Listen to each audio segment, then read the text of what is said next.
এয়া আকাশবাণী গুৱাহাটী বিয়লিৰ আঞ্চলিক বাতৰি পঢ়িছো অংকুৰজ্যোতি শৰ্মাই।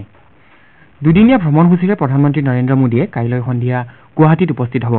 প্ৰধানমন্ত্ৰীগৰাকীৰ ভ্ৰমণসূচী সন্দৰ্ভত আজি মুখ্যমন্ত্ৰী ডক্টৰ হিমন্ত বিশ্ব শৰ্মাই গুৱাহাটীত এখন সংবাদমেল সম্বোধন কৰে। শ্ৰীমোদীয়ে কাইলৈ প্ৰথমে উৰিষ্যাৰ সম্বলপুৰত উপস্থিত হৈ 38,000 কোটিৰো অধিক টকা ব্যয়সাপেক্ষ কেইবাটাও উন্নয়নমূলক প্ৰকল্পৰ উদ্বোধন আৰু আধাৰশিলা স্থাপন কৰিব।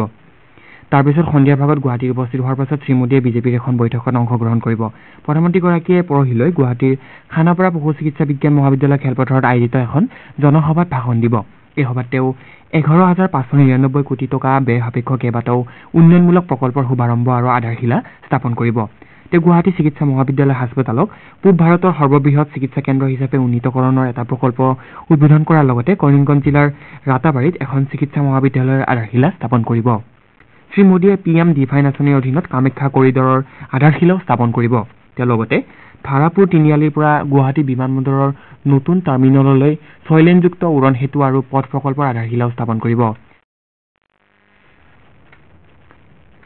শ্ৰীমোদীয়ে দলাবাৰীৰ পৰা জামুগুৰিলৈ আৰু বিশ্বনাথ চাৰিআলিৰ পৰা গহপুৰলৈ 2টা 4 লেনযুক্ত পথ প্ৰকল্প উদ্বোধন কৰিব। এই প্ৰকল্পসমূহে ইটানগৰলৈ যোগাযোগ ব্যৱস্থা উন্নত কৰাৰ লগতে অঞ্চলটোৰ সামগ্ৰিক অৰ্থনৈতিক বিকাশত বিশেষভাৱে অৰিহণা আগবঢ়াব।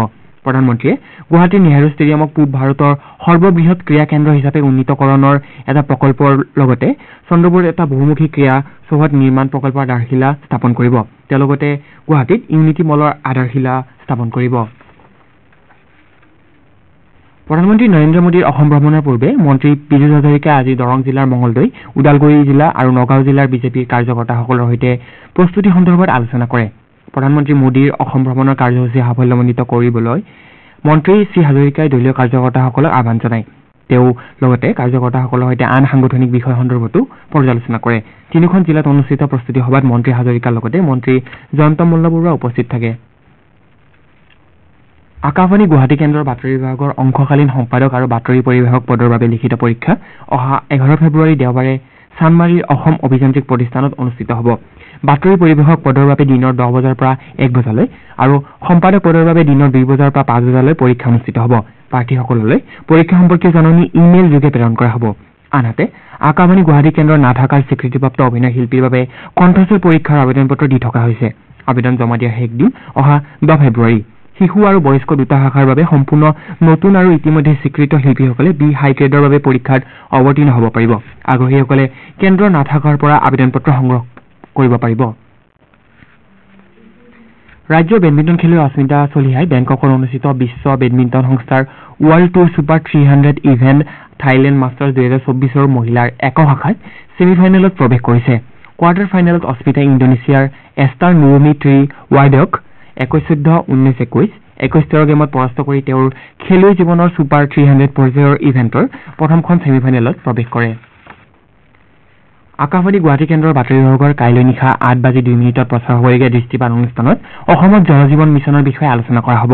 এই আলোচনাত অতিথি হিচাপে উপস্থিত থাকিব জল জীৱন মিছনৰ সঞ্চালক কৈলাশ কাৰ্তিকেয়ন। অনুষ্ঠানৰ হাত ধৰিব মানস প্ৰতিম শৰ্মাই।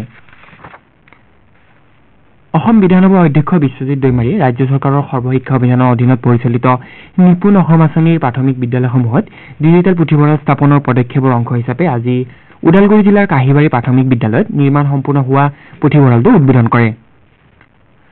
খৈৰাবাৰী শিক্ষাখণ্ডৰ প্ৰাথমিক বিদ্যালয়খনত প্ৰায় 9 লাখ টকাৰ ব্যয়সাপেক্ষ নিৰ্মিত পুথিভঁৰালটো মুকলি কৰি দিয়া ভাষণত শ্ৰী দৈমাৰীয়ে কয় যে ৰাজ্য চৰকাৰে নিপুণ অসম আঁচনিৰ অধীনত পুথিভঁৰালসমূহ নিৰ্মাণ কৰি ছাত্ৰ ছাত্ৰীসকলক অধ্যয়নৰ প্ৰতি আগ্ৰহী কৰি তোলাৰ উপৰি ডিজিটেল ব্যৱস্থাৰে তেওঁলোকক জ্ঞানেৰে সমৃদ্ধ কৰি তুলিবলৈ সক্ষম হ'ব আৰু ইয়াৰ দ্বাৰা সমাজত অধ্যয়নৰ এটা বিশেষ বাতাবৰণৰ সৃষ্টি হ'ব। সভাত উপস্থিত থাকি ওদালগুৰি বিদ্যালয়সমূহৰ পৰিদৰ্শক জয়পাল সিং ব্ৰহ্মই জিলাখনৰ 124টা শৈক্ষিক ক্লাষ্টাৰত একে আৰ্হিৰ পুথিভঁৰাল নিৰ্মাণ কৰাৰ লগতে ইতিমধ্যে 6টা ক্লাষ্টাৰত চলিত মাহৰ ভিতৰতে পুথিভঁৰালসমূহ ছাত্ৰ ছাত্ৰীৰ বাবে মুকলি কৰি দিয়া হ'ব বুলি প্ৰকাশ কৰে। আমাৰ এতিয়াৰ বাতৰি ইমানতে শেষ হ'ল। নমস্কাৰ।